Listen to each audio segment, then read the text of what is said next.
عليكم ورحمة الله وبركاته كسودو سكسيد أكاديمي والله هذا كحوس التاجرين سبسكرايب صار ونشر قري 10 كاني هدوء كأنفع أصحاب هذا سيء فايديستان maanta waxaan qaadanaynaa cashirkeena labaad oo aan kaga qaadanayno Excel ama Microsoft Excel. Marka koowaad waxaan soo kacsanayaa application software-ka application-kayga Excel. Maanta waxaan rabaa inaan diyaariyo company waxaan rabaa maanta inaan u diyaariyo xisaabtaas oo ah marka in qofka deyn uu qaadan karayo, deynta laga jari karayo, haddii uu wax u dhiibo totalka balance wax lagu leeyahay qofkaasi ee uu soo bixi karayso. marka ugu horeysa waxaan meeshaan qaybta nambaradan ka dhigay cashirkeena hore waxaan ka dhigayaa mid xaraf ah. waxaan tagayaa fill tab, waxaan ku dhufanayaa option, kadibna waxaad ka dooranaysaa halkaas formula jeega meesha ka qaadaysa okay ayaad leedahay. maanta waxaan rabaa marka inaan daato diyaariyo, waliba daatadaas oo daato xisaab ah. waxaan imaanayaa halkaani, waxaan calaameysanayaa ilaa halkaasi, kadibna waxaan ku dhufanayaa halkaani oo merge center ah, alignment merge center ah. kadibna waxaan halkaas ku qorayaa circle sheet company. kadib waxaad ku dhufanaysaa meel banaan, waxaad ku soo laabanaysaa halkaadii, waxaad taabanaysaa halkaa eeda weyn ay ku qoran tahay safarta aad u weynaysid. kadib waxaan sameynayaa farta waan iska bedelayaa oo halkaas ayaan ku dhufanayaa, kadibna waxaan leeyahay fartaan jeclahay times euro. kadib halkaan ayaan imaanayaa, waxaan ku shubanayaa color alaale midkii adiga ku anfaca kaliya ku sii. waxaan imaanayaa halkaan, marka halkaani waxaan ku qorayaa SN oo ah serial numberka. halkaani waxaan ku qorayaa qofka magaciisa. halkaani waxaan ku qorayaa sheyga uu qaatay qofka magaciisa, item name. halkaani waxaan ku qorayaa quantity, sheygaasi qofka cadada ama inta ayuu qaatay. halkaan waxaan ku qorayaa price, qiimihii. halkaas waxaan ku qorayaa qiimihii uu sheygaasi uu joogay. halkaan waxaan ku qorayaa totalka inta uu qofka qaatay. totalka waxay ku imaanaysaa sheygaas qofka uu qaatay inta lagu dhuftay ayay ku imaanaysaa. waxaan halkaan ku qorayaa paid, intuu qofka baxsay. intan waxaan ku qorayaa balance-ga qofka inta lagu leeyahay. waxaan sameynayaa halkaas ayaan imaanayaa, waan jiidayaa ilaa halkaas ayaan geenayaa.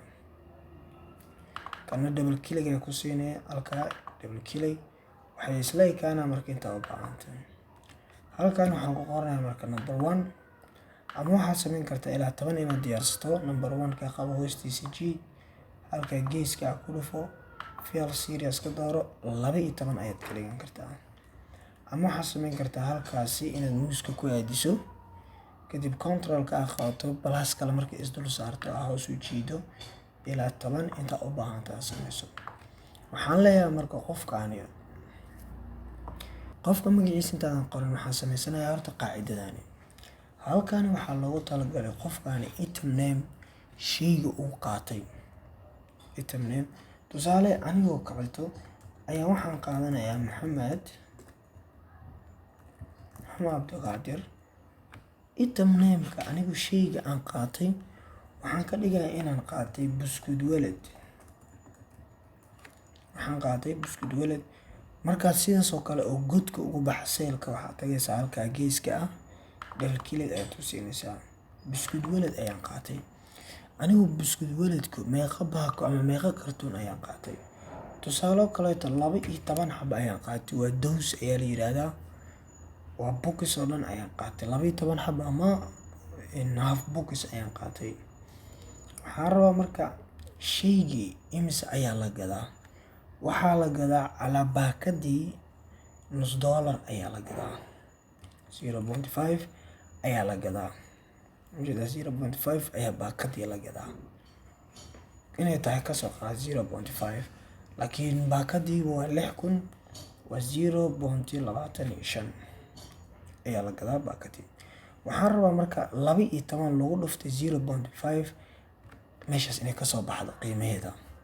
sideen ugu soo bixin karaa marka? waxaan imaanayaa halkaani is equal ayaa qoranaysaa. waxaan dhahayaa quantity inta shay uu qaatay lagu dhuftay inta xabadkii la gadaayo, kadibna waxaa leeyahay enter. intaasoo dhan meeqa waa marka? waa $3. waa imisa? waa $3. marka qaacidadu waxaan ku qorayaa halkaasi marka intaan anigu qaacidadu sameynin. qaacidada ayaan ku sameynayaa kadib ayaan raacinayaa marka tirada ama inta la gado. waxaan leeyahay totalku waxaa lagu helaa is equal quantity-ga oo lagu dhuftay price-ka. kadib waxaan leeyahay enter. godkaani iyo wixii ka dambeeya waxaan ka dhiganayaa calaamad dollar ayaan siisanayaa oo la yiraahdo currency. meeshaas hadda maxaa aragtaa? ilaa 10 ayuu ii jiiday waa halkaani ilaa 10 meeshaas ka qaadanaya. waxaan rabaa marka paid-ku waa lacag dollar intuu baxshay. waxaan sameynayaa marka balance-ga tagaya. balance-gu waxaa lagu helaa waxaan leedahay intertir wax yar is equal laga intuu qofka baxshay laga jaray inta laga rabay enter ayaa leeyahay marka. qaacidadan waxaan leeyahay double click halka geeska ku dhufo double click. marka aniga waxaan qaatay marka 20 box. alaa boxkiina waxaa la gadaa ayaan leeyahay marka 20 box ayaan qaatay. alaa boxkiiba nus dollar ayaa la gadaa. totalka meeqa laga rabaa aniga? $10. ujeeda halkan maxaa ii soo baxay minus 10. waxaa lagu leeyahay aniga $10. sababtana waxay tahay wax aan baxshay ma lahan. tusaale kale waxaan ka bixinayaan leeyahay $4 ayaan baxshay, weli waxay ii taagan minus $6 ay taagan. bal haddii aan 10 baxsho maxaa ii soo baxayo? $0. waxba leeguma lahan. haddana waxaan qorayaa qof kale asma ayuu kale ayaan qorayaa. asma waxay qaadatay ayaan leeyahay markaa breeze ayay qaadatay. waxay qaadatay asma breeze oo ah 25 kg. waxay ka qaadatay $4 ay ka qaadatay. xabadkiina waxaa la iibshaa $30. qofkaasi waxaa laga rabaa $120. weli muusan bixin. waxay bixisay ayaan leenahay marka $90 ayay bixisay. asma waxaa ku taagan lacag dhan waxaa ku taagan asma $30 ah. bal haddii ay marka 120 ay bixiso maxaa u soo haray asma? asma waa $0. waxba laguma yeelan oo waxba ma. haddana sidaas la mid ah waxaan qoraynaa marka yar kale Adnaan la yiraahdo. Adnaan wuxuu qaatay joodari ayuu qaatay. wuxuuna joodari qaatay 6 xabo oo joodari ayuu qaatay. calaa joodarigiina waxaa la iibiyaa $28 ayaa la iibiyaa. Adnaan waxaa laga rabaa $168. Adnaan wuxuu baxshay $68. waxaa Adnaan baaqi ku ah $100 ayaa baaqi ku ah. haddana sidaas la mid ah yarka daahir la yiraahdo ee dukaanka ka adeeganaya ama company ka adeeganaya ayaa yimaaday. wuxuu gatay dalab kala duwan ayuu qaatay. tusaale maanta Adnaan wuxuu qaatay Adnaan yana dhina daahir wuxuu qaatay dacis ayuu qaatay. dacis wuxuu qaatay 25 box oo dacis ayuu qaatay. boxkiina waxaa la gadayaa $7.